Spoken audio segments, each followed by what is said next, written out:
This piece right here is entitled Survivors and Overcomers, to pay homage to our ancestors for Black History Month.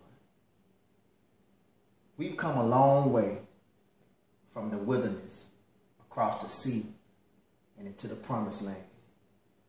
In a world that was said that it was a curse to be a black man, with so many barriers broken by just standing up for what's right, with knowing that the price of freedom wasn't coming without a fight.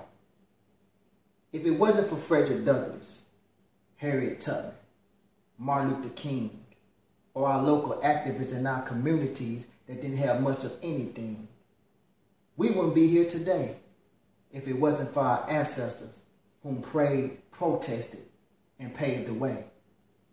I thank God for our ancestors whom fought and struggled so that we could be free. They brought us out of the days of despair and out of the wicked hands of captivity so that we could have a life and walk at free will. Not to be forced to work all day in some man's cotton field. Every day that goes by, try to live it at your best, because our existence with much resistance came with many trials and tests. Educate your mind. Love who you are, because you are not who the world says you are by far. Take a look around and see how far we've grown, coming from slave ships to slave houses and to houses of our own. We are doctors, lawyers, mayors, senators, warriors, and even presidents.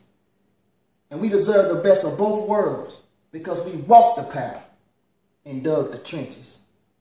We are not the commonly known derogatory slander. Somewhere we should be written in a star-spangled banner. When I think of our race, I think of brilliant, inventive, and distant runners. We are not beaten, broken, or ignorant. We are survivors and overcomers.